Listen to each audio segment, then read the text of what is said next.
The Second World War began badly for the regiments of the borders, as it did for the entire British Army. Hitler's crack troops swept across France. I must admit, we were all lads, all local lads together in this, and we shook hands and said, if you get out and we don't, this sort of thing. And I must admit, we all got down and said a prayer. But I smile now when you look around and see all these people now with their body armours and all this type of thing, with our khaki uniform. I suppose our body armour was still helmet, with a 303 rifle and a bayonet, long bayonet, and 50 rounds of ammunition in bandoliers. The Border Regiment was part of the force sent to help the French, and as the German tanks closed in on Dunkirk, they were forced to retreat.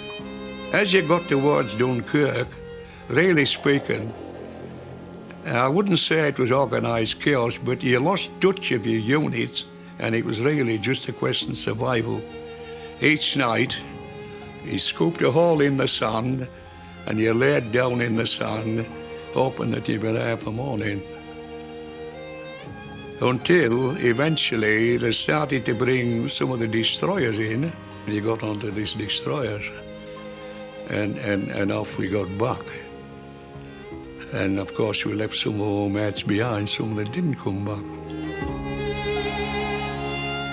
And I'm convinced, without a doubt, that if there hadn't been a Dunkirk, there wouldn't have been a second front. Because the nucleus of the people that was on there, they went back and they went back, better armed, better trained, and they done the job. After 4 years of war in Europe, the D-Day landings were planned for the summer of 1944, and the KOSB were amongst the first troops to land in France.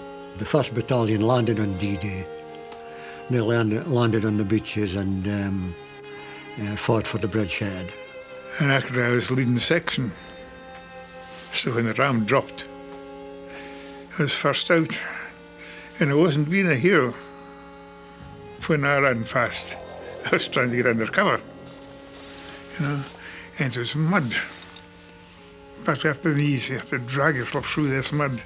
And then we advanced through the cornfields. This, of course, was our baptism of fire. And then we moved back eastwards through what was known as the Follies Gap, which is an awful place full of dead men, dead horses, dead this, that, dead cattle, horrible smell and full of flies and so on.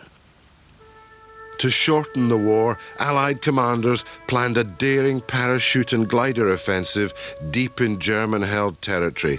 The Border Regiment were part of the force flown into the country around Arnhem.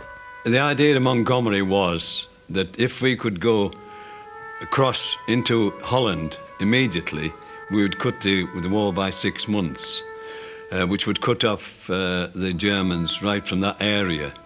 And the first step was that the Americans would do the 2 bridges at Grave and Nijmegen, and that the Airborne Division would land at the Oosterbeek area and would then take the bridge at Arnhem.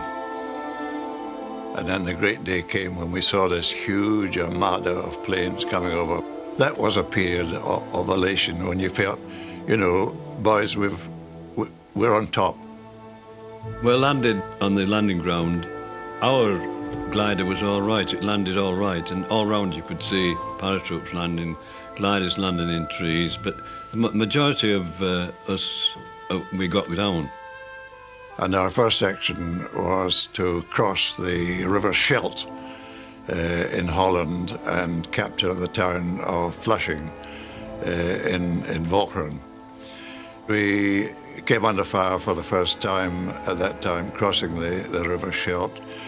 And by this time, the preparation which had been done by the Royal Air Force and the Navy was very considerable. The Germans were absolutely shattered.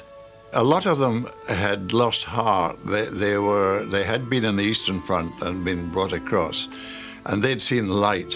And we took Flushing within a week. We were marching up the road with a piper playing in front of the company. bluebonnets over the border walking up. And a couple of Messerschmitts came up behind us and machine gunned the road. Of course, everybody dived into the ditches. The piper kept on marching, playing on, because he'd never heard the Messerschmitts coming. Then all of a sudden he realised, and he turned round and he says, "They might have told me that there's aeroplanes around."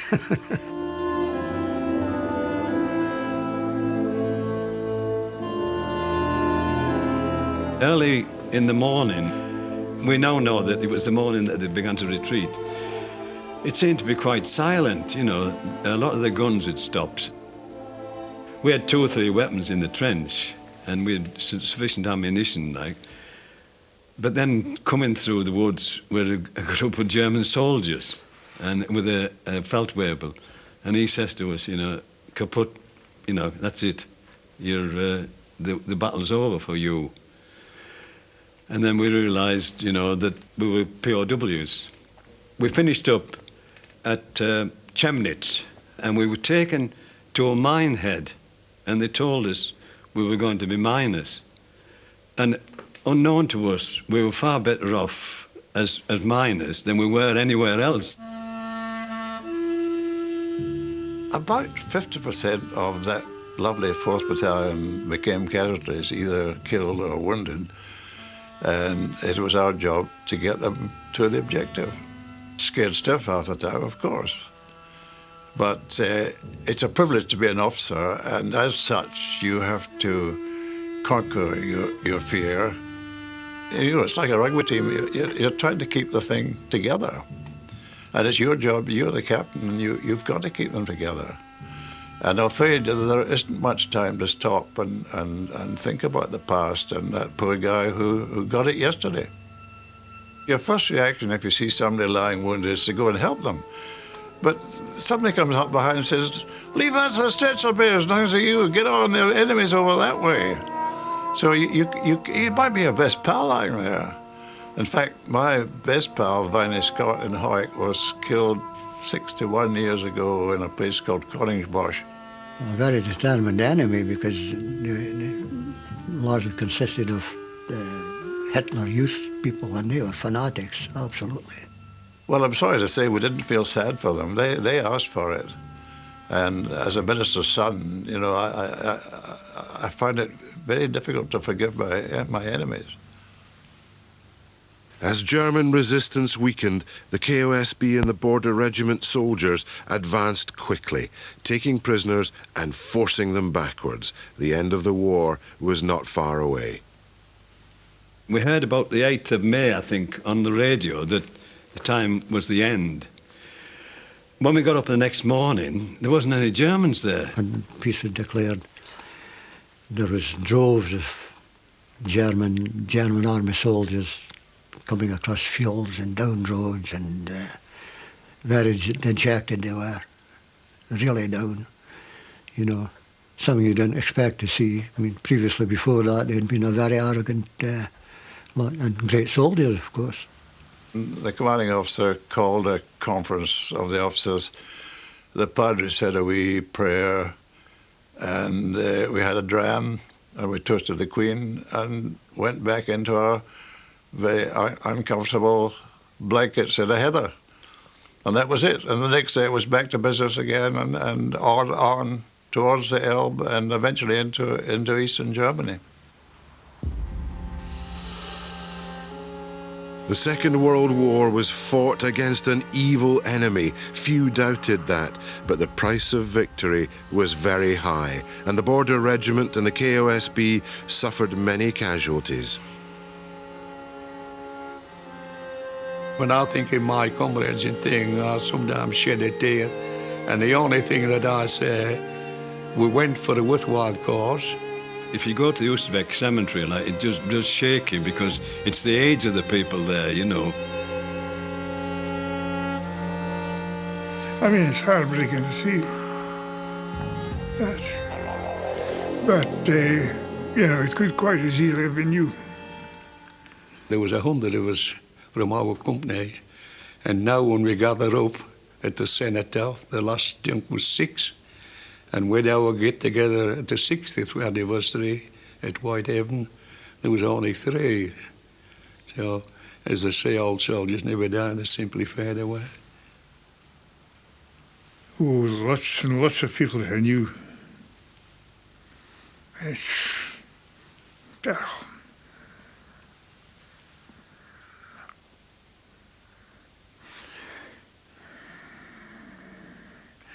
But that's war.